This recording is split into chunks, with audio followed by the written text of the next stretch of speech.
All right, guys, so we got Aspen Lad after our victory tonight. Curtis will start off with you as usual, and then go cage side and over here in the middle, and then undisputed. Cool. Everybody good to go? Yeah. All right. Well, Aspen, congrats again on the win. Obviously, you got to be feeling good about that performance. Given everything you've been through the past few years, how great does this moment feel, clinching a spot in the playoffs and being here in the PFL? It feels like getting back to myself finally. Had a whole like a shitstorm of everything else, and now it feels like home and feeling good again. In terms of the game plan itself, how big of a part was the wrestling? Because obviously you had a big advantage throughout the fight. Talk to us a little bit about that aspect of the fight. Huge. I fall in love a little bit too much with striking sometimes and don't use my brain, but I am a grappler first and foremost, and I'm very good at it. So if I can get it to the ground, that's my easiest path to victory. Last question for me. We talked a little bit earlier this week about how, your overall quality of life has really changed since making that full-time move to 145 pounds. I mean, just kind of give us some insights to where you are now in your career, now that you don't have to worry as much about that weight cut to bantamweight. Happy, healthy, and I feel like I'm actually going to make it old age, so that's good. So, yeah, could be better. Thank you. Cage side. Aspen, walk me through that final sequence. I mean, obviously with the clock winding down, maybe a little worried, like, man, I may just run out of time.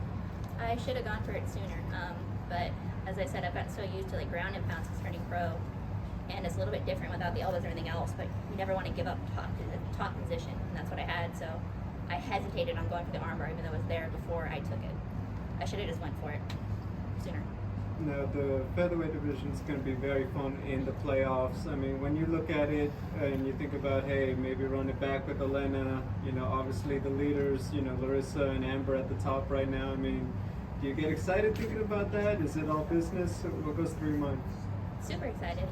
Excited for all of it. I'm very curious to see how things play out the rest of the night and what's going to happen moving forward.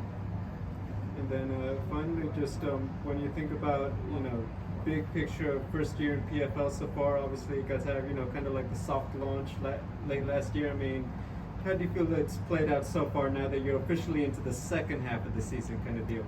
I should have gone a little bit faster on the first one, but honestly, it's just been great. I haven't been shelved whatsoever. I've been fighting a lot. Like, I couldn't ask for more. Just one for me. Obviously, you shared your frustrations after the first fight with Elena. Was tonight a kind of a kill or be killed mindset? Because I know you said then you're gunning for finishes constantly. 100%. It was do or die, and tried as hard as I could to get done in the first. Didn't happen, but it's improvement there. We'll keep moving forward and keep trying to finish sooner and sooner. Awesome, thank you. Undisputed.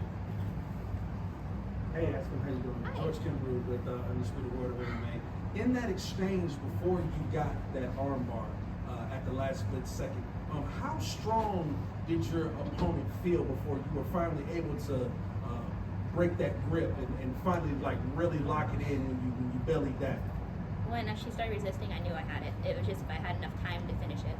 Like, I felt it breaking, felt everything else. The easiest path to do it was to hit her and just get her to move a little bit. But I honestly didn't think I'd have enough time to finish.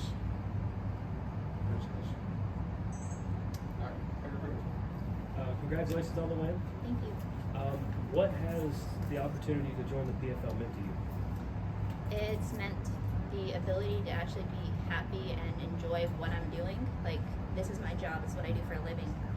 And it's always been so much fun. I mean, there's been highs and lows, but that was kind of sucked out of it the last few years, and that part's back. And then last for me, we talk about the rise of women's MMA. I think we're beyond the point of rise. You guys are here and making statements. What do you feel is one of those leaders at the top right now, that your message to the generation behind you as to the things they can get into and what it's meant to you? For me, it's meant freedom. Like, I'm not tied to a 9-to-5 job. I'm not tied to another human being. I make my choices. What I do is my own prerogative, and that's because of MMA. It's allowed me that freedom in life, and I couldn't be more grateful for it. As far as fighters coming up, just take fights, keep doing it, because there is a future in it. Thank you. Any more questions over here? Congratulations on your recent black belt. I saw that. Thank you. Even you tapped me out years ago. But anyways, did you know that her jiu-jitsu was subpar to you when you were playing? I'll be completely honest, I didn't watch one iota of video. I let my coaches do all of it, and I was like, fuck it, what's gonna happen, excuse my language, I'm sorry. What's gonna happen is gonna happen. I'm gonna go out and try to do the best that I can with what I know I'm good at, and I know that I can win there, so I'm going for it. Any more? Just curious, the curiosity never gets to you knowing you have a fight coming up to just like, just punch your name in on YouTube? That never happens? My name or their name? Their name, their opponent.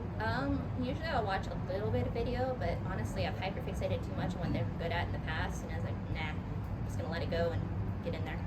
I'm sorry if you've talked about it before. You tend to be very low key, and I'm just curious, even like with the weigh-ins, it's like a quick flex. Like, how do I put this? Do you like a bit of the pageantry, like at ceremonials, a flex and all that? Because usually you get yours done compared to everyone very quick. Makes me angry, honestly, because I can't do anything. Like, we're here to fight each other, and that's the most absolute thing on planet Earth. But when we're doing those things, you're staring at the person you're supposed to fight, and he's trying to take everything from you, and you can't do anything about it. So what's this? It's weird. I don't like it. Over here in the back. Just had one for you. You talked the other day about wanting to start fast. Did that plan? Did you feel you met that plan? I did. I was a little overzealous, but we'll get there. Thank you. Any more? All right. Cool. Thanks, Aspen. Thank you guys. Thank you for the time. Thank you.